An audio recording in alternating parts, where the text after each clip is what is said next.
بسم الله الرحمن الرحيم. الحمد لله رب العالمين، والصلاة والسلام على أشرف الأنبياء والمرسلين نبينا محمد وعلى آله وصحبه أجمعين. أما بعد، تفسير بدي مباركة دوركي با دا الله سبحانه وتعالى بتوفيق سرا شروكو دا سورة الفاتحة. فقرآن الكريم كي أولاني سورة أغا سورة الفاتحة دي أغا سورة چی باقی سرا افتتاح دا قرآن الكريم شویده. قرآن کریم کی یوسل سوار لسورتون دی سورتون بحث مکی مدنی فرق دا طولی مسئلی پا اصول دا تفسیر کیو بیانی. قرآن کریم کی یوسل سوار لسورتون دی اولانی سورت اگر سورت الفاتحہ دی، او دا قرآن کی مصحف کی جتاسو دا سورتون کم ترتیب اینی نو دی کی او ترتیب د نزول کی فرق کی، یعنی سورة الفاتحہ اولنی سورت تی دی مطلب دا نہیں چی دا اولنی سورت نازل شوی دی، چی اولنی آیتون چی نازل شوی دی نو اگر کم یو دی اقرأ بسم ربک الذی خلق. نو دا سینا چی دا چا ذہن کی دای چی دی مصحف کی چی دا سورتون کم ترتیب دی دا بنازل شویم پا دی ترتیبی نا، دا نزول ترتیب جدائی. نو دا با قرآن کریم کی دا مصحف پا ترتیب سر اولنی صورت تے، با اعتبار نزول دا 15 نمبر صورت تے، با اعتبار دا نزول دا 15 نمبر صورت تے چا اللہ نازل کرے تے. سورة الفاتحة دا دیر عظیم الشان صورت تے. دی صورت کی لوی مقاصد دی، لوی مقصدون دی چی دا صورت اللہ ولی را لے گرے. گورا قرآن کی چی ہر صورت ہوئے کنا، ہر صورت زان لموضوع دا، او ذکر تا صورت ہوئے لکی دا السورة دی کی معنی دا اگر دیوال پرتر دا کورنا چی چاپیر یا دا باغنا، نو السورة زان لپوری صورت تے یو موضوع دا. دا ہر صورت موضوعی او مقصدی.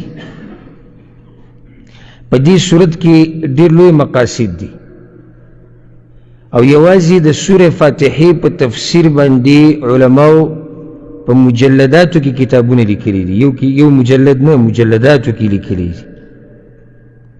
او که دا وقت منگ سر پراخوی نو دا اللہ پا توفیق سر دا سور فاتحی پا دی تفسیر کی چی دے نو میاشتی بکی لگی. دا دمر عظیم الشان صورت. او ما پرون تاسو تا دا خبر اکڑا چی دا اللہ دا کلام دا دیسی معمولی مگنی چی چا ترجمه کرده دا یو دے پیم پوه دے چی سوک صرف قاری دے پیم پوه دے. قرآن بانی پوی دا علم غواړي، دا محنت غواړي، دا اخلاص غواړي. صرف سرسری ترجمه کړی دی نه پوهیږي په قرآن باندې، یا صرف زبانی یاد کړی دی بس د یعنی دی غوره په دی دی دا عام سړي نه چې دته یاد دی زبانی، نور هغه هم په معنی نه پوهیږي، دی هم په معنی نه پوهیږي. صرف د یو صورت باندې که خبرې تفصیلی شروع شي میاشتې وبکې ولګي. دا زه بدون مبالغه ویم میاشتے. دا دومره عظیم صورت دی.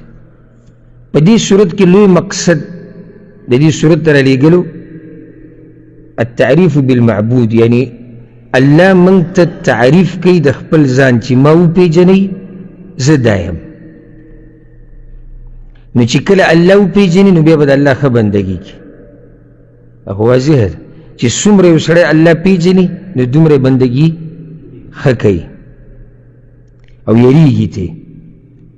ذکر اللہ قرآن کوئی انما یخشى اللہ من عباده العلماء، دا اللہ با بندگانو کی چر اللہ نا دیر یریگی اگا علماء دی، ولی اگا خپی جنی نو چی سمرت اللہ خپی جنی دمر بتی یریگی، دمر بولا بندگی خکی. پا دی صورت کی اللہ منگتا خپل زان خولے دی چی زستا سورب یما زد دی صفات و خاون یما. پا دی صورت کی اللہ لار دا بندگی خوری دا چی کم لار دا پاگی بانی تک واری، کم لار دا صراط مستقیم لار دا بندگی پا دی کی خوی شوید. یعنی زانی را تو خو چیزا معبودیم، یعنی زما با بندگی کوئی.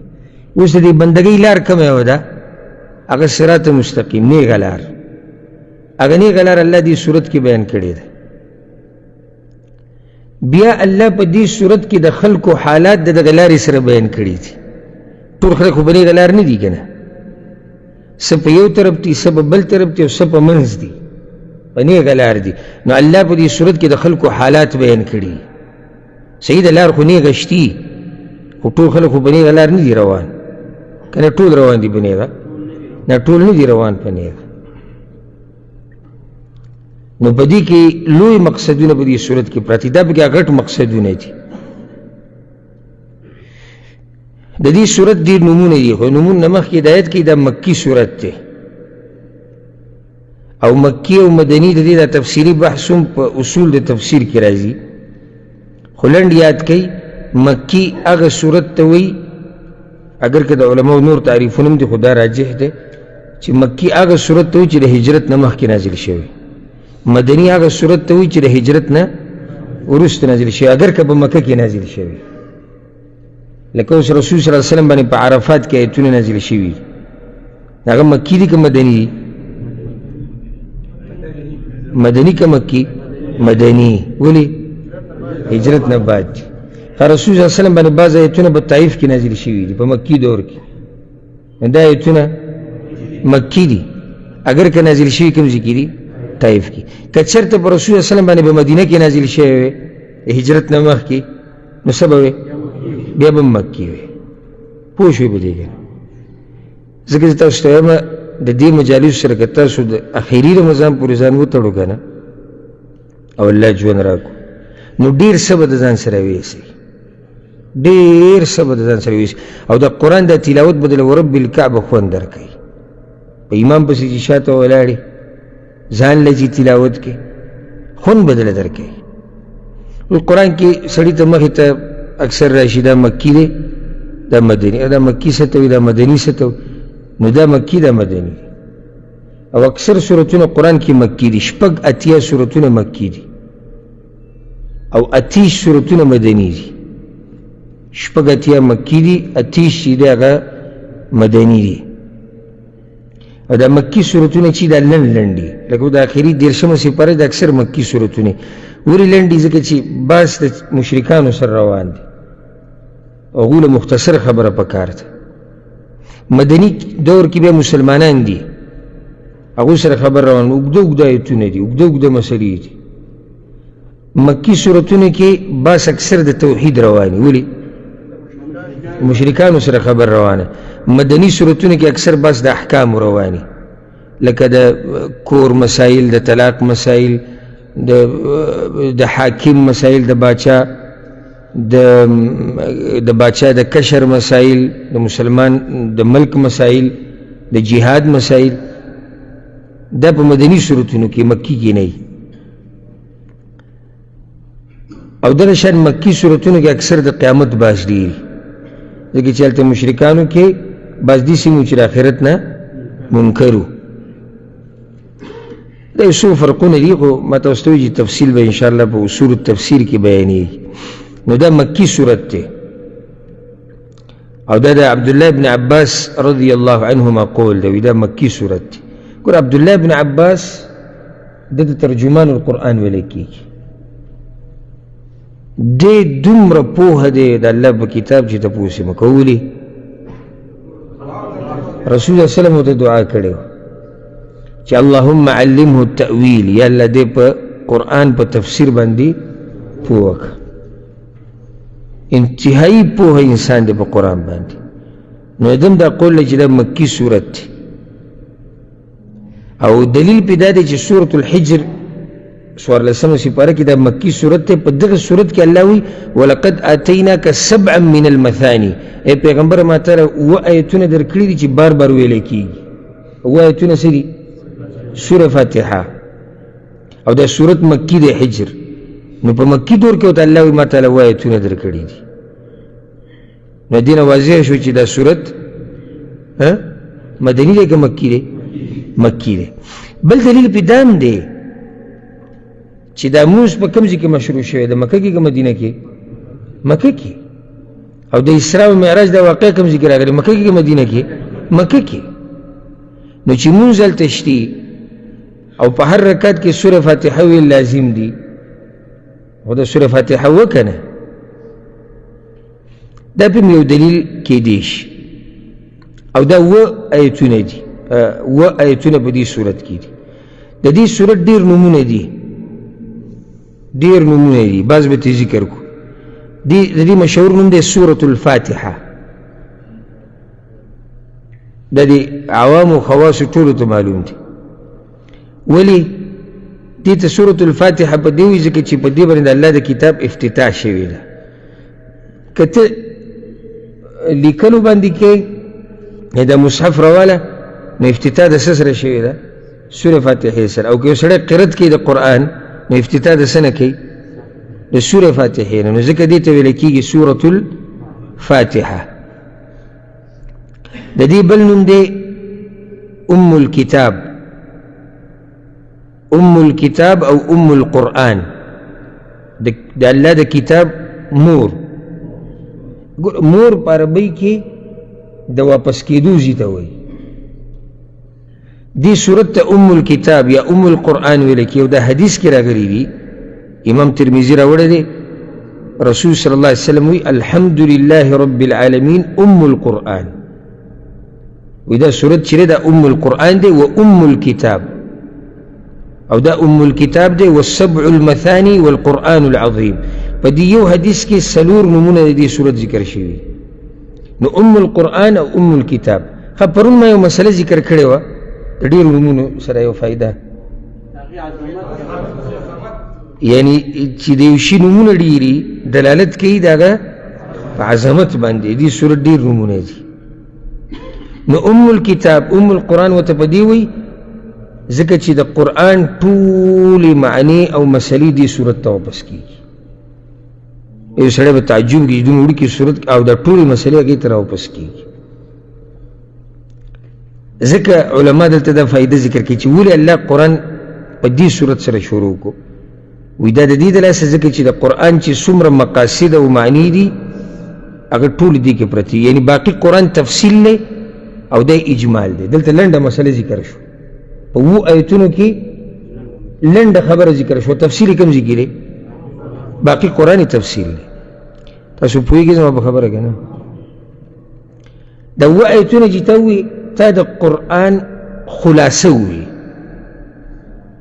تفصیل بیا شروع کړه د سورې بقرې نه د سورة الناس پورې، دا ټول د دې خبرو تفصیل دی. لکه دا چې د قرآن نه مختصر نسخه یي. اسی تاسو به پوه کم لکه یو سړی به وایي چېرې دا څنګه دې کې دا هر څه پراته دي. او ځکه علم یو لویه خزانه ده چې الله یې چاته نصیب کړي. یعنې سړی سوچ کړي چې چېرې دا څنګه په دې 7 آیتونو کې د قرآن ټولې مسلې پرتې دي. ګوره په دې صورت کې د توحید 3 قسمه ذکر شوي دي. یعنې توحید 3 قسمه دی: ربوبیت، الوهیت، اسماء او صفات. دا 3 قسمونه دې صورت کې شته. ها په دې صورت کې د رسول صلی الله علیه وسلم د رسالت او د نبوت خبره شوې ده. دا به څوک را پیدا کړي پکې؟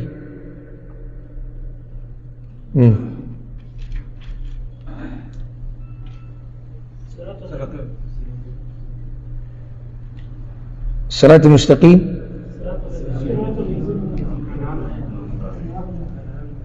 دا نو انعمت کې خو ډېر خلک راځي د رسول الله صلی الله علیه وسلم د رسالت چې په ده به لازم ایمان راوړي. دا خو انعمت کې نشته.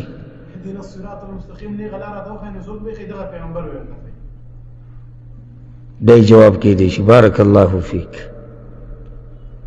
اهدنا الصراط المستقیم. ګوره دا هلته ملک کې د بعضو صاحبانو دا خلک یې راولي وي قرآن تفسیر ترجمه دې ته به نه کښېني، دا ستاسو کار نه دی.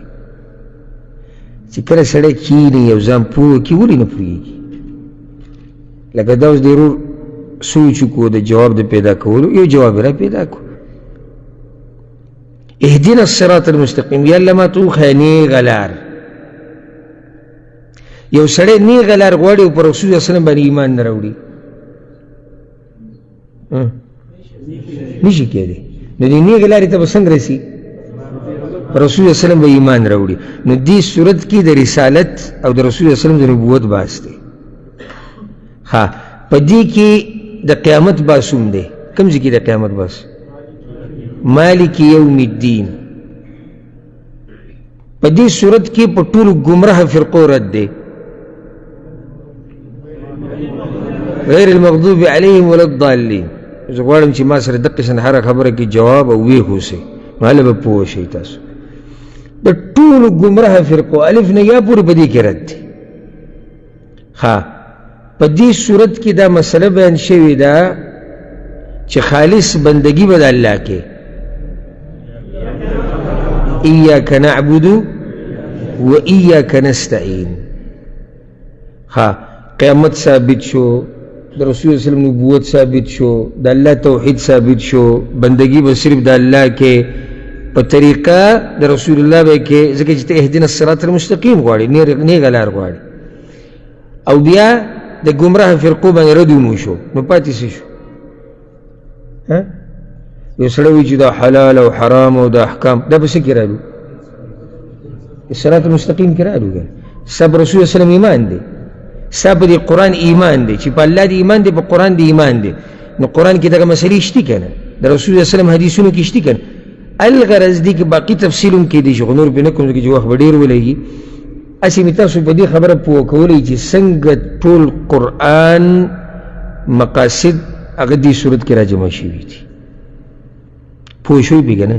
نو ځکه دې ته څه وایي؟ ام القرآن یا ام الكتاب. ها د دې بل نوم دی السبع المثاني. هغه حدیث ما ووي اوس لږ ساعت ما هغه اووه ایتونه چې بار بار لوستلی کېږي. څنګه بار بار لوستلی کېږي؟ مانځه کې لوستلی کېږي، په هر رکعت کې لوستلی کېږي. او د دې یو نوم دی القرآن العظیم. هسې دې فضیلت ته وګوره که نه، لکه یوازې د دې صورت څه نوم دی؟ القرآن العظیم. عظیم قرآن دا دې صورت نوم دی. دې ته الصلاة هم ویلی کېږي. الصلاة څه مطلب دی؟ مونځ. د دې یو نوم دی الصلاة. حدیث کې دا راځي، ګوره څومره اوچت صورت دی. حدیث کې دا راځي، امام مسلم راوړی دی، الله وی قسمت الصلاة بيني وبين عبدي نصفين. ما دا سورة فاتحة الصلاة وتوي ما دا نیمه کړې ده زما او د بنده په منځ کې. نو کله چې اذا قال العبد الحمد لله رب العالمين، کله چې بنده وي الحمد لله رب العالمين، الله وي بنده زما حمد وي. او مالك يوم الدين او الرحمن الرحيم، مالك يوم الدين زما ثناء وي، زما مجد بیان کو، زما لویوالی بیان کو. ایاک نعبد و ایاک نستعین، دا الله او د بنده په منځ کې ده. ځکه چې بنده بندگی کوي او بندگی د چا کوي؟ د الله کوي. بیا د هغې نه به سوال دی اهدنا الصراط المستقیم، یا الله ماته نیغه لار وښیه. الله وی دا زما د بنده دپاره دي او زما بنده چې څه غواړي زه یې ورکوم. دا دومره اوچت صورت دی. ها د دې یو نوم دی الرقیه. الرقیه په عربي کې څه ته وایي؟ دم ته وایي. مشهور حدیث دی که تاسو ته به یاد وي، په صحیح بخاري صحیح مسلم کې دی د ابو سعید الخدري رضی الله عنه. هغوی چې وتي وو بهر ته او د یو قوم مشر له څه شي ټک ورکړی و چې چلی و او دوی له مېلمستیا ونه کړه. بیا هغوی زموږ د مشر باندې دم واچوي، موږ به په دې شرط اچوو چې موږ له به د ګډو بیزو نه سره کوئ. چې دم یې په واچو هغه الله ښه کړو. بیا چې رسول صلی الله علیه وسلم ته قصه وکړه نو هغه ورته ویل وما یدریک انها رقیه، تا ته څه پته دی چې دا دم دی؟ نو رسول صلی الله علیه وسلم ورته هم رقیه ویلی دم، او دا فایده یاده کوي. لرې لرې مه ګرځئ، یعنې هلته ځم دم پسې او هلته ځم دم پسې او اجازې پسې ګرځم په دم کې. دا سوره فاتحه دم دی که نه؟ تکلیف د باندې وپېرې وایه په ځان یې چوف کوه، الله به له روغ صحت درکوي. دا دم دی که او اجازه ټولو ته ده، بوډا بوډۍ مشر کشر ټولو ته اجازه ده.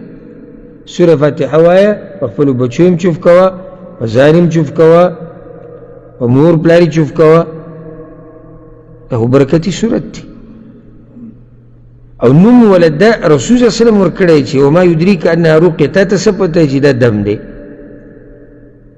نو دا د دې صورت بل نوم دی څه؟ الرقیه.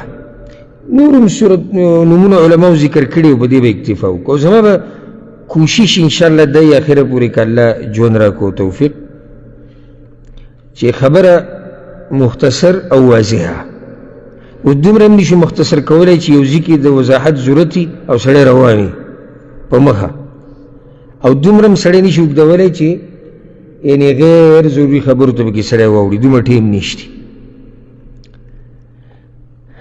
دا صورت چې دی د دې ډېر فضایل راغلي دي په حدیث کې، او زه به ته یو څو ذکر کوم. ابو سعید ابن المعلى رضی الله عنه روایت ته، دا په صحیح بخاری کې دی ها، او امام احمد هم راوړی. وی ما یو ورځ لمونځ کوو نو رسول صلی الله علیه وسلم زه راوغوښتم، بیا چې ما لمونځ ختم کړو نو بیا پسې ورغلم. وی ما ته ووایي چې ولې نه راتلې؟ ما ورته ووایي چې یا رسول الله انی کنت اصلي، زه په مانځه کې وم. نو رسول الله صلی الله علیه وسلم راته وی چې تا د الله دا خبره نه اورېدلې چې یا ایها الذین آمنوا استجیبوا لله وللرسول اذا دعاکم، چې الله او د الله رسول ته کله دعوت درکړي نو جواب به ورکړې؟ وی بیا ما ته ووایي چې ته غوږ کېدې لأعلمنك أعظم سورة في القرآن قبل أن تخرج من المسجد، د جمعات ته د وتو نه مخکې به زه تا ته په قرآن کې د ټولو نه عظیم الشان صورت ښیمه. وی بیا زما د لاس ونیو، فلما أراد أن يخرج من المسجد، کله چې جمعات نه د وتو وخت راغی، وی ما ورته چې یا رسول الله تاسو ما ته ویلو چې لأعلمنك أعظم سورة في القرآن، أعظم سورة في القرآن، زه به تا ته د ټولو نه عظیم الشان صورت ښیمه. وی ما ته وی چې نعم خیم درته، الحمد لله رب العالمين. دا صورت السبع المثاني دی، ودا بار بار ویل کېږي والقرآن العظیم الذي اوتیته، او دا عظیم الشان قرآن دی او صورت دی چې الله ماله راکړی. نو دا د دې صورت په فضایلو کې یو فضیلت دی. یو روایت کې داسې هم راځي چې عبدالله بن عباس وی رضی الله عنه، امام مسلم راوړی دی، وی رسول صلی الله علیه وسلم یو ورځ ناست او جبریل علیه السلام ورسره و، دې ته غوږ کېدی ګور. نو د اسمان نه داسې اواز پې ولګېدو لکه څوک چې راکوزېږي یا دروازه کولاوي. وی فرفع جبریل بصره الى السماء، جبریل علیه السلام دا سترګې بر اسمان ته کړي. بیا وی هذا باب قد فتح من السماء ما فتح قط، نن چې را کومه دروازه د اسمان کولاو شو دا هېڅ چېرته نه ده کولاو شي. قال فنزل منه ملك، هغې نه په ملایکو کې یو ملک راکوز شو. فأتى النبي صلى الله عليه وسلم فقال، نو راغی په رسول الله صلی الله علیه وسلم پسې دا خبره ورته وکړه، ابشر بنورین قد اوتیتهما،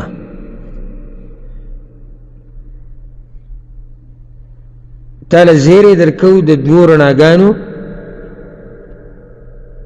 یا قد اوتیتهما چې الله تعالی درکړی دی، لم یؤتیهما نبی قبلک، ستانه مخکې یو نبي ته هم دا رڼاګانې نه دي ورکړی شي. فاتحة الكتاب، سورة فاتحه دا سورة فاتحة وخواتم سورة البقرة، او د سورة بقري آخرين آيتون دوا ولن تقرأ حرفا منهما إلا أوتيته دا فضیلت تگورا او یو ټکی چې تر دې آیتونو وي دا اوس دغه ملک رسول الله صلی الله علیه وسلم ته وي نو چې څه د الله نه غواړي هغه یې درکوي دا فضیلت یو فضیلت د دې دام دی حدیث کې راځي ابو هريره رضی الله عنه رسول الله صلی الله علیه وسلم چې من صلى صلاة لم يقرأ فيها بأم القرآن فهي خداج څوک چې مونځ کوي او به کې سورة فاتحه ونه وي نو دا مونځ څه دی نامکمل دی په خپله وایي غیر تمام معنی دا چې نه مکمل نه دی نیمګړی مونځ الله نه قبلوي نو یو کس پکې دا وایي چې انا نکون خلف الامام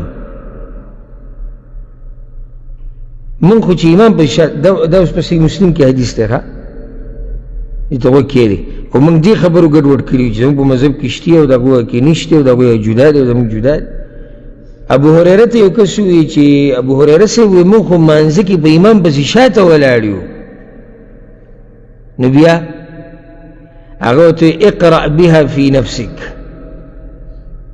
ځان سره وایه که نه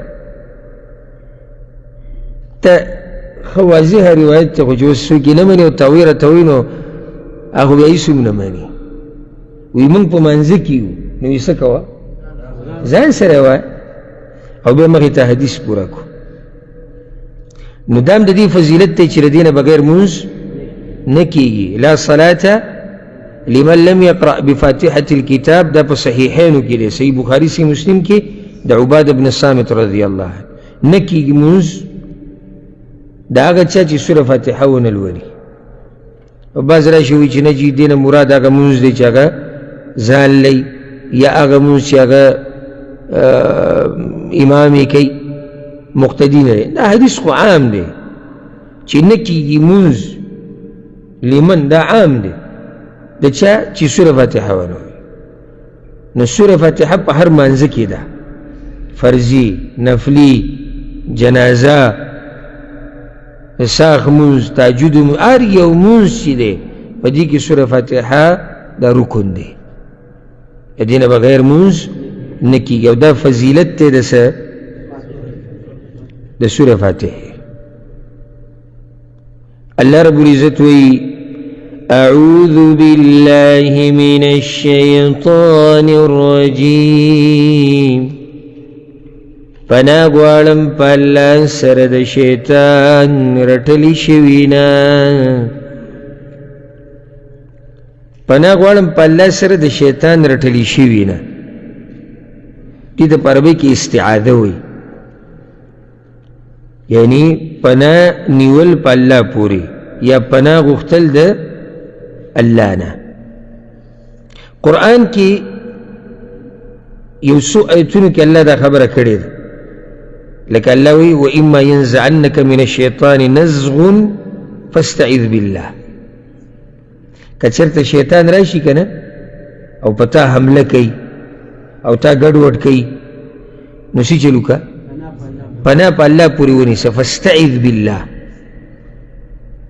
په بل ځای کې الله وایي وقل رب اعوذ بك من همزات الشياطين او اے پیغمبر ته دې وایي چې اے الله زه پناه نیسم په تا پورې د شیطان د وسوسو نه د هغه د جادو نه د هغه د منترو نه واعوذ بك رب ان يحضرون او یا الله زه پناه نیسم په تا پورې د دې نه چې شیطانان حاضر شي ماته ولې شیطانان چې حاضر شي څه کېږي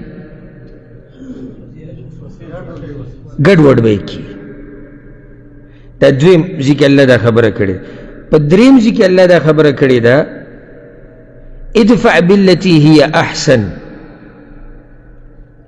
جواب په ښایسته طریقې سره ورکوه دفاع په ښایسته طریقې سره کوه کیدای شي دا نن چې ستا دشمن دی سبا ستا صحیح ملګری شي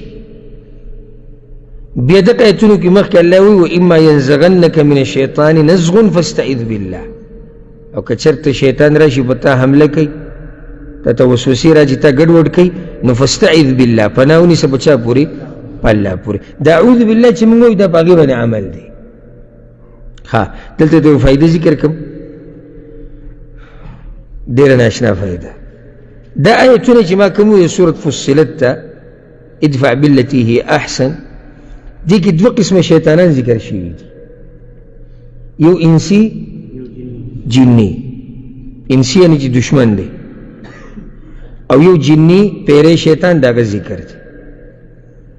الله وی دا کم شیطان چې انسانانو کې دی او دشمن دی، د علاج دا دی چې ادفع بالتي هي احسن، د سره په ښایسته طریقې سره تعامل وکړه، نو د دې نه به دی متاثره شي، نو خوی به څه شي؟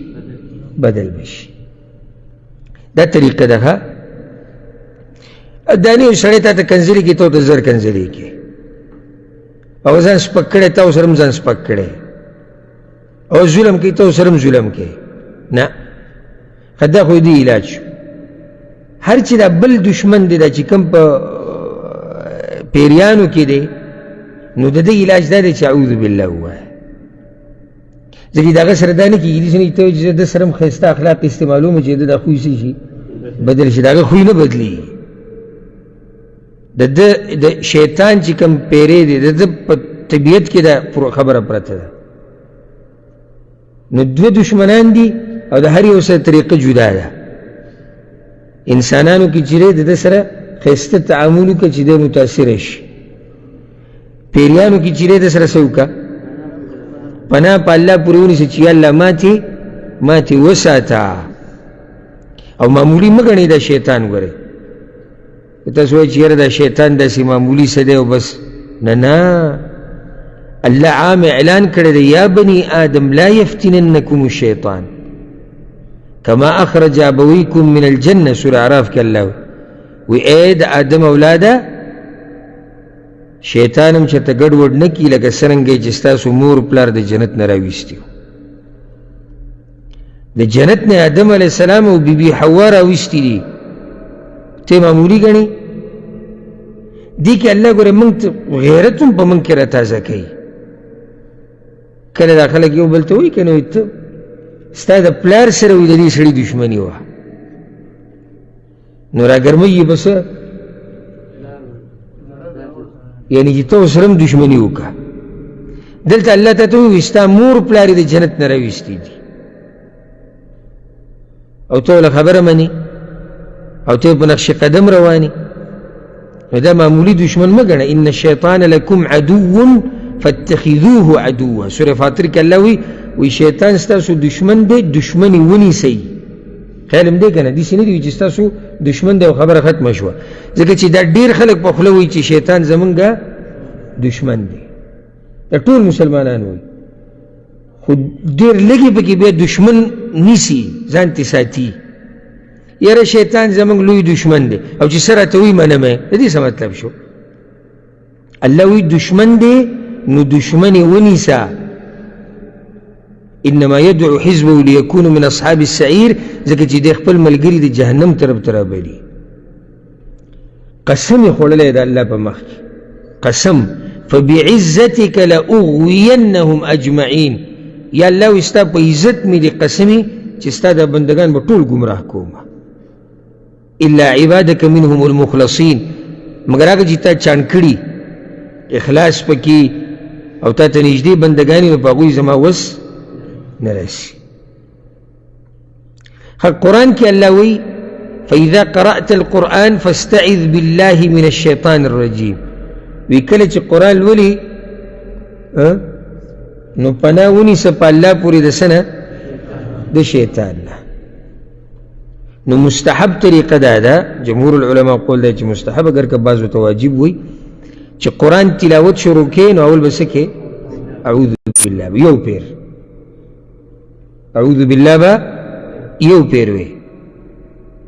سورت چې هر کله بل شروع کې نو بسم الله به وي. اوله کې چې تلاوت شروع کې اعوذ بالله مو وایه، بسم الله مو وایه. بیا چې بل سورت شروع کې صرف بسم الله، بیا به اعوذ بالله نه وي. ځکه چې استعاذه دا د قرآن په اوله کې ده، قرأت په اوله کې. مانځه کې چې ته اوس په مانځه ودرېږې سبحانک اللهم دې ووایي، او بیا اعوذ بالله من الشیطان الرجیم دې ووایي، بسم الله دې ووایي، سوره فاتحه دې شروع کړه، بس بیا به استعاذه نه وي.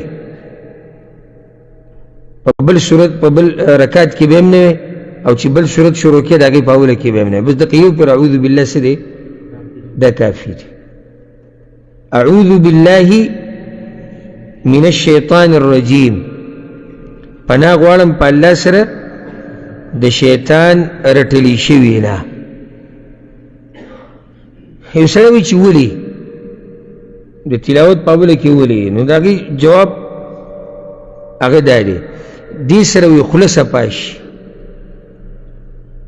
هغه پالتو خبرې چې تا کمې کړي دي غیبتونه کنځلې بدې ردې نو چې ته اعوذ بالله وي دا یو قسم د خولې صفایي ده زه خپله خوله دې تیاره کړه دې ته چې ته پرې د الله کلام ووایې پوه شوې که نه ښه دې د الله نه مرسته غواړي د هغه دشمن په مقابله کې چې هغه قسم خوړلی چې زه به دا بندګان د الله دا ګمراه کوم نو هغه ته په اعلی اسانه د قرآن تلاوت ته نه پرېږدي نه دې دین ته پرېږدي او ښکلی دلیل پرې دی چې کله هم ته د قرآن درس شروع کړي او کله هم ته د قرآن تلاوت شروع کړي نو څه خوب به درځي اګرمي به کې کله به ډډه لګې کله به سټ تاوې راتاوې کله ګړۍ ته ټیم او ټیم او سبحان الله چې کله د ګناه کار کې نو ته به ورته ووایې چې ټیم ختم دی دی ویل که ټیم خو ډېر لږ نه د شپې چې سړی به طلایي کې سملي او دا انټرنیټ راوالي 2-3 ګنټې به کې واړوي که دې ګپ شپ لبوتو نو سهاره پورې د سره به بیټک کې کینی او دا خنداګانې او ټوکې ټقالې او کوه هېڅ خبره نه ده لوبو لیبوزه په ګنټو ګنټو میچ ته لوبو ته دې ته ناسي په ګنټو ګنټو پکې بعض فحاشۍ ته ناسي فلمونو ته سندرو ته دې ته خبرونو ته پکې بعض ناسي خو چې کله د الله د کلام خبر راشي بس بیا به د سستي او خوب او مسلې او کارونه او مرضونه او هر سره تازه شي عجیبه خبره هر سره تازه کېږي نو ځکه وایي اعوذ بالله من الشیطان الرجیم چې یا الله پناه راکړه د دې شیطان نه مې بچ کا چې ستا د دې کلام د تلاوت په صحیح طریقې سره وکړمه بل دې کې حدیث کې راځي چې کله یو مسلمان تلاوت کوي نو د ملایک رانږدې شي د دې خولې ته د قرآن اوري نو د ملایکو او د شیطانانو نه لګي دی یو بل سره ملائک اوچت مخلوق ته د الله بندگان دي او دغه د الله دشمنان دي نو دې د اعوذ بالله په دې وایي چې د دشمن د الله څه شي وتښتي ځکه چې دوست د الله را روان دی ګوره په دې استعاذه کې دا بنده عجزي ښکاره کوي الله ته چې الله تا پورې پناه نیسم پناه غواړم په تا سره زه کمزوری یم دا پکې د نه معنی پرته ده که نه که دې کمزوری نه وي بیا الله ته نه وي خو دې کمزوری دی په دغه دشمن چې څو پورې الله موږ نه زور ورکړي نو موږ پې نشو زور ورکېدی ځکه دا مسله یاده کوي پناه په هغه کارونو کې چې صرف پې الله قادر دی نو صرف پې الله پورې نیسي په دغه مسلو کې غیر الله ته پناه وړه دا شرک دی روا به یې پناه وړه روا پکې شتي بلکل روا نشتي مخلوق ته بلکل پناه نه جوړي چې مخلوق پې قادر او حاضر یي ته یو کس خواله ورشي ور ورته وټکوي چې ما پسې دشمن را روان دی ماله پناه راکړه شرک دی نه په مسله ګورې ځان پوه کوئ دا سرسري مسله چې واوړي نو دې نقصان ډېر جوړوي دې جلته خو دې په مسله پوهه نه وي که نه نو نور څه شروع کړي او وی درس کې ویلو چې غیر الله پورې پناه نیو دا کافر دی چې وایي چې پناه راکړه نه او به ګوري په څه کې دی په غیر الله پورې پناه نیسي یو کار باندې مخلوق قادر دی هېڅ خبره نه ده خو چې صرف پې الله قادر دی او ته بیا مخلوق پورې دا پناه نیسي او هغه ته چغې وایي نو دا څه دی دا شرک دی ښه اعوذ بالله پناه نیسم یا پناه غواړم په الله سره من الشیطان د شیطان الرجیم رټلی شوي نه. الشیطان په عربۍ ژبه کې مشتق دی د شطنه نه، شطنه لرې کېدو معنی پکې پرته ده، شطنه بعوده، نو شیطان کې معنی د لرې کېدو پرته ده. ولې د ده طبیعت زمونږ د طبیعت نه څه دی؟ لرې دی، ځکه چې د په طبیعت کې شر پروت دی، ځکه دته شیطان ویلی کېږي. دغه شان دی لرې دی د هر خیر نه، نو ځکه ورته شیطان ویلی کېږي. لرې دی د هر خیر نه، نو ځکه دته شیطان ویلی کېږي. الرجیم رټلی شوی، څه مطلب رټلی شوی؟ کوم ځای کې رټلی شوی؟ اسمانونو کې. څنګه رټلی شوی دی؟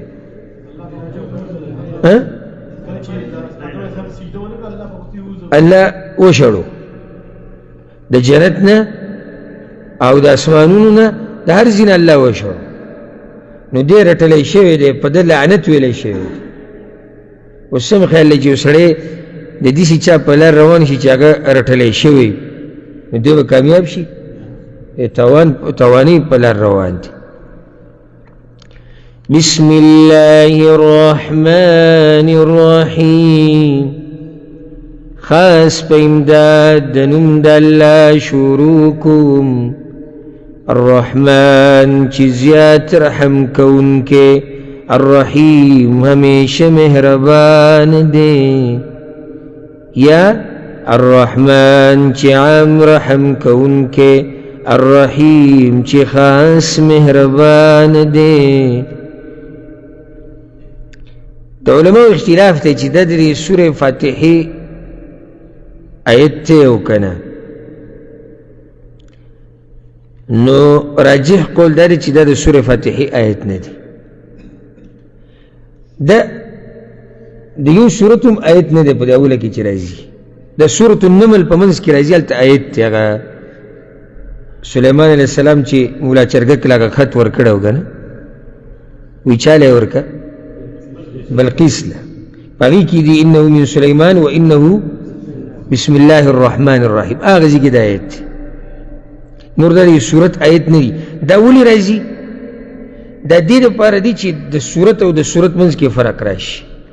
او په صحیح سند سره دا روایت ته امام ابو داود راوړی دی. عبدالله بن عباس وی رسول صلی الله علیه وسلم به د هغه وخته پورې ورته پته نه لګېده چې دا صورت پوره شو یا جدا شو، تر څو چې به بسم الله نه ونازله شوې.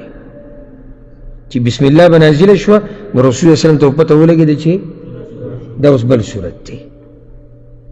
خو دا د سورې فاتحې آیت نه دی، د سورې فاتحې آیت نه دی، دا ځان له مستقل آیت دی. دلیل پې څه دی چې آیت نه دی؟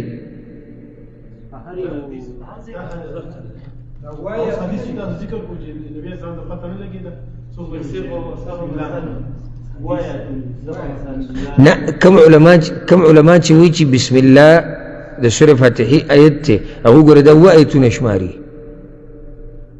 هغوی بیا وشماري غیر المغضوب علیهم ولا الضالین، د بیا ټول هغوی یو آیت حسابوي او دا ورسره اووم حسابوي، نو هغه شپږ شو، دا اووم شو. دغه دلیل نشي کېدی. نه، ما اوس یو حدیث وویل هغه دی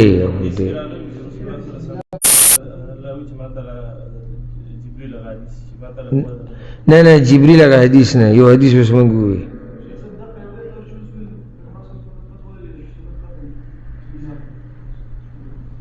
نه، د دین علاوه د عبدالله بن عباس قول دی، دا صحیح شو. که موږ سره دا دلیل نه بل دلیل، ما هغه حدیث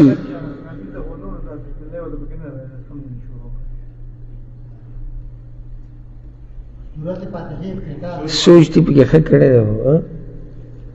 هغه حدیث موږ ونیو د ابوهریره رضی الله عنه، وی الله وایي چې ما دا سورې فاتحه تقسیم کړې ده په خپل منځ کې او د بنده په منځ کې. فاذا قال العبد الحمد لله رب العالمین، نو کله چې بنده الحمدلله ووایي، شروع د کوم ځای نه وکړه؟ الحمدلله نه. که بسم الله ورسره آیت وي، نو بیا به وایي چې کله زما بنده ووایي بسم الله الرحمن الرحیم. او زه به یو بل دلیل درکړم، خو دا ډېر دي چې سړی سوچ وکړي هله دې ته رسي. بسم الله الرحمن الرحیم موږ ووایو، صحیح ده که نه؟ الحمد لله رب العالمين الرحمن الرحيم. الرحمن الرحيم دلته دي الرحمن الرحيم دغه ذکر دی کدا دې آیت وې نو الله دې تکرار نه کوي اسی ځکه چې یو پیر الرحمن الرحیم وي نو بیا سره وي الرحمن الرحیم خیال دې کنه دی نو هغه مستقل آیت دی ځکه دې چې بیا الرحمن الرحیم راغی. بسم الله الرحمن الرحیم. بسم الله د دې خو ترجمه دي چې پمرست د نوم د الله سره بس یعنی با او اسم د جار و مجرور دي انه دلته یو خبره محذوف ته پټه ده هغه ته به د کار مناسب لګي لکه خاص په امداد د نوم د الله موږ څه وایو دلته د قرآن شروع کو چې ډوډۍ خوري خاص په امداد د نوم د الله روټۍ خورم بل څه کار کې لکه هر څه کار چې مثال کې چا سره څه معامله کې او شروع کې بسم الله په امداد خاص په امداد د نوم د الله دا معامله شروع کو نو ځکه دغه خبره به کې محذوف پاتې کړه چې د حالاتو سره مناسب هغه ته لګولی شي. نو بسم الله خاص په امداد د نوم د الله شروع کوم د دې قرآن. الرحمن الرحیم چې هغه ډېر مهربانه او همیشه مهربانه دی. ښه بسم الله الله پکې مونږ وایو دا د کې د الله دا نوم نه دی علم علی الرب دا په الله باندې نښه ده یعنی څومره نومونه چې د الله دپاره ثابتې نو کوم نوم له به یې ثابتې الله له به یې ثابتې ځکه بعضو علماو دا قول دی چې دا اسم اعظم دی هغه حدیث کې راځي که نه چې چا د الله اسم اعظم په دعا کې یاد کو نو الله به ورله چې څه غواړي هغه به ورکوي نو د بعضو علماو قول دا دی چې اسم اعظم هغه دا دی الله ځکه چې دا اوچت نوم دی. اوس که ته دا وایې چې الرحمن د الله دپاره ثابت دی نو څنګه به وایې د الله یو نوم الرحمن دی رحیم د الله نوم رحیم دی القدوس د الله نوم القدوس دی یعنی هر ځکې به ته یادې هر ځکې به ته یادې او الله وی ګوره ولله الاسماء الحسنى دا به ښایسته دلیل دی د الله ښایسته نومونه دي نو کوم نوم یې ذکر کو الله یې ذکر کو د الله ښایسته نومونه دي نو دا ډېر عظیم الشان نوم دی د الله الله او معنی دی دا ده المألوه هغه الله چې هغه معبود دی د هغه بندګي کیږي ځکه قرآن کې الله وهو الله فی السماوات وفي الارض او هغه الله معبود دی په اسمانونو کې او په ځمکه کې څه مطلب دی بندګي په اسمانونو کې هم کیږي او بندګي په ځمکه کې هم کیږي نو بسم الله کې ډېر برکت دی ډېر برکت مستحب طریقه دا ده چې د هر کار او وینا په اوله کې بسم الله وویلی شي کم کار کې چې بسم الله وویلی شي نو هغه کار صحیح برکت وي یو حدیث کې راځي چې کم کې ونه ویلی شي هغه کار بې برکته وي اگر که سند یې لږ کمزوری دی نو د الله په نوم چې کم کار شروع شي هغه کار کې صحیح هغې کې برکت وي او کم کار چې د الله په نوم سره شروع نه شي او بیا چې لا په ګناه سره شروع شي او بیا ته تمه د څه ساتي د برکت او د خیر نو دا خو ته یعنی داسې یو خبره کوې چې هغه واضحه ده په خپله د یو جرم کړی ده او بیا وایې دا ولې چې د الله په نوم د هر کار شروع کړو رب العالمین پکې برکت اچوي.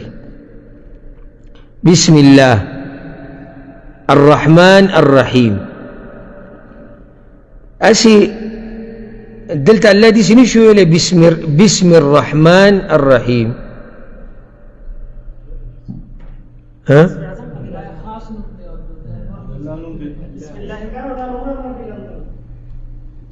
مشرکان خو د الله نوم پېژندو الله خو هغوی منو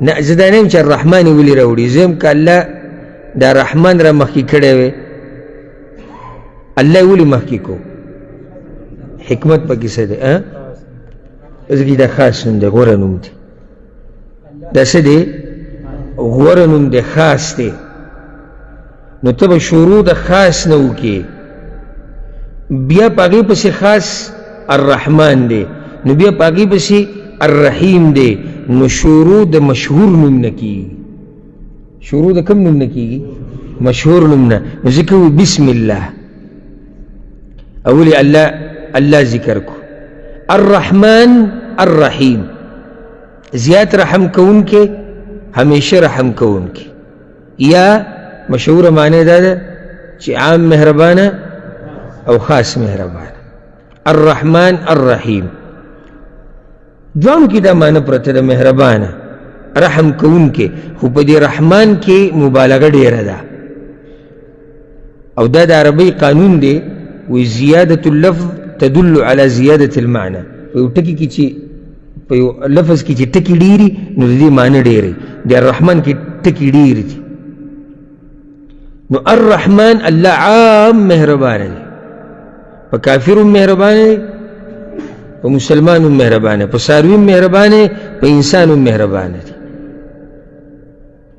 او ځکه ګوره په دې یو ښایسته دلیل بل دی کوم ځای کې چې الله د عرش خبره کوي نو الرحمن نوم ذکر کوي الرحمن على العرش استوى رحمان په عرش د پاسه شو رحمان یعنی په ټول مخلوق د پاسه عرش ته په عرش د پاسه الله دی نو الرحمن یعنی په دې ټول مخلوق مهربان رب او د الله مهرباني خو ښکاره ده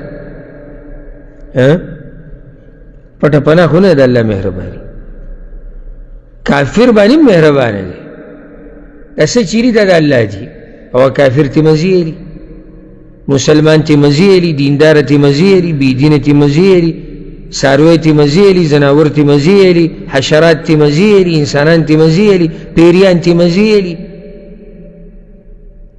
ملائک یعنی هر قسم مخلوق چې ته ذکر کې رب العالمین په هغوی سره په هغوی مهربانه دي الرحیم خاص رحم کوونکې هغه په آخرت کې بیا په مؤمنانو دی وکان بالمؤمنین رحیم والله په مؤمنانو باندې رحم کوي نو په آخرت کې د کافرانو دپاره مهرباني شتي نشتی هر چی دنیا ده دلته کافر او مؤمن دواړو دپاره مهرباني شتي آخرت کې مهرباني صرف د مؤمنانو سره د کافر سره نه ده یو دا مشهوره معنی دی دا الرحمن الرحیم او که بل ترجمه کې نو هغه د الرحمن زیات رحم کوونکې الرحیم رحم کوونکې ځکه چې الرحمن کې معنی د ډیروالي پرته ده الرحمن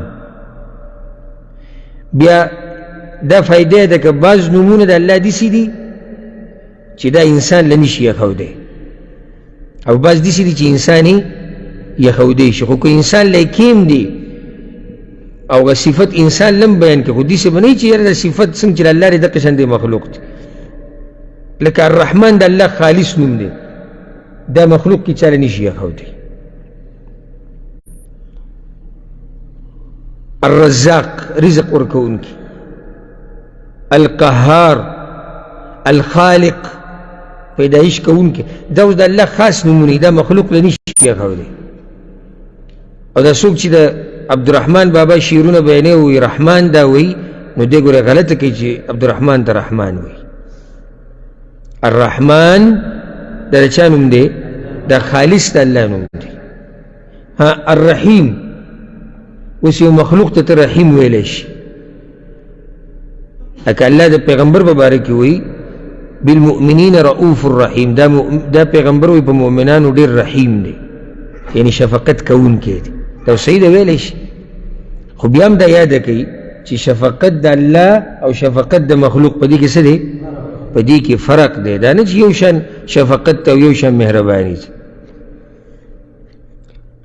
بسم الله الرحمن الرحیم خاص په امداد د نوم د الله شروع کوم چې عام مهربان خاص رحم کوونکی دی او د لوی رحم په موږ باندې دی چې دی کتاب ته موږ کېنولیو او د لوی رحم دی چې موږ له روغ صحت را کړی غوږونه سترګې ژبه او موږ پې د هغه دا کلام اورو تلاوت کوي او دا لوی رحم دی په موږ باندې چې موږ له دومره وخت را کړی دی چې موږ د هغه دې کتاب ته کښېنو او دا د الله رحم دی په موږ باندې چې زموږ په بدن کې دومره طاقت اچولی دی چې موږ کښېنو د الله دې کتاب ته په دې دومره اربونو خلکو کې تا الله غوره کړي دا لوی نعمت دی ګورې دا مه وایه چې یاره پلاني پیسې ډېرې وګټلې او هغه ډېرې وګټلې ملک صاحب مخکې دنیا خو د کافر سره هم ده او پرون موږ خبره ذکر کړې وه که پرون که بله ورځ پرون وکړه که نه بله ورځ وکړه امام ابن القیم چې هغه فرقونه ذکر کړي د مال او د علم په منځ کې پرون بله ورځ یو پکې دغه ذکر کړی چې علم دیندار مسلمان ته میلاویږي او مال بېدینه ته هم میلاویدی شي او دینداره ته هم میلاویدی شي خو علم د قرآن او حدیث نافع علم دا خاصو خلکو ته میلاویږي نو دا د الله رحم دی داسې یو فایده مې ته در یاده کړه الحمد لله رب العالمین طول د کمال صفتنا خاص الله لردی رب العالمین چی پالون کے د طول عالم دے طول د کمال صفتنا اللہ لردی رب چی پالون کے دے العالمین د طول عالم الحمدللہ گور د قرآن ابتداء د حمد نوشو دلیل لے چی دا اللہ دا خوخه دا چې بنده د الله حمد بیان کی نو ځکه الله د خپل ځان شان بیان کو تا ته پکې خبره کوي تا ته وایي چې زما حمد وایه دا د الله ډېر خوښ دی چې د الله عظمت او شان بیان شي الحمدلله حمد په عربۍ کې څه ته وایي وصف المحمود بالکمال یعنی ته چې د چا حمد بیانې هغه دپاره د کمال صفات ثابتې سره د مینې محبت او د تعظیم یعنی موږ د الله کمال د الله دپاره د کمال د صفات ولې ثابتو د الله سره محبت دی او د الله د تعظیم د لاسه الحمد دا علماء د استغراق دپاره استغراق عربي کې څه ته وایي ال یعنی ټول استغراق پکې ډوب دی لکه الحمد څومره چې د کمال صفتونه یي ټول د چا دپاره یي الله دپاره او دا د مخلوق دپاره نشي کېدی کېدی شي داسې ته ویلی شي چې ټول د کمال صفتونه د پلاني دپاره دي ولې کمزوری دی څه نه څه به پکې کمی ټول د کمال صفتونه دا د الله دپاره دي هسې فایده به ورته ذکر کړمه او کوشش به کوو چې زه په زیره ته ذکر کوو یادول نه یادول دا ستاسو کار دی یو حمد بیانولی او یو شکر ادا کولی دې کې فرق دی ګوره یو څه شی دی یو حمد دی او یو شکر دی شکر چې ته کله ادا کوې که نه د یو کار په مقابله کې کوې لکه زه ستا شکریه ادا کوم چې ته زما خواله راغلی وي نو شکریه مې ستا ولې ادا کړه زما خواله راغلی وي او حمد لازم نه دی چې څه به یې کړي د هغې په مقابل کې ته حمد بیانې که د څه مقابل کې دي او که نه دي پوه شوي که نه یعنې شکر مونږ ولې ادا کوو مخلوق یې پلاني شکریه ځکه چې څه یې کړي دي د یو څه په مقابله کې حمد کې دا نشي چې څه په مقابله کې مونږ د الله حمد او ثنا وایو او په هر حال یې وایو او بعض نعمتونه الله موږ له نه دي راکړي موږ بیا هم د الله حمد وایو که نه ولې وایو بیا هم نور ډېر څه راکړي یوه دویم بیا ولې حمد وایو لایق د حمدونو دی بل یو جواب الله سره محبت دی بل جواب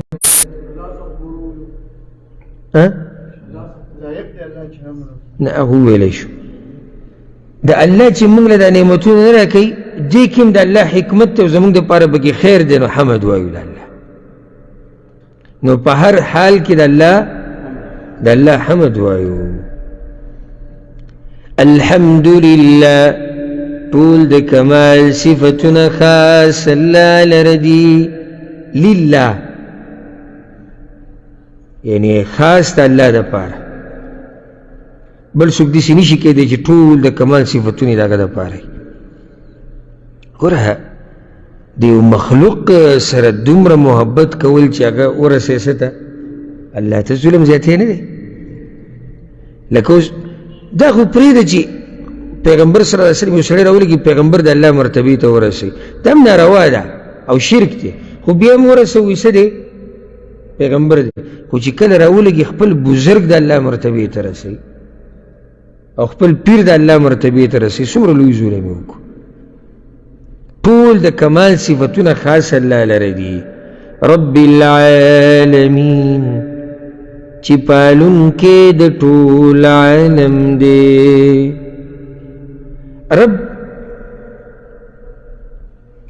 رب العالمین، رب چاته وی؟ مالک ته وی. یو معنی دا مالک ته رب وی په عربی کې.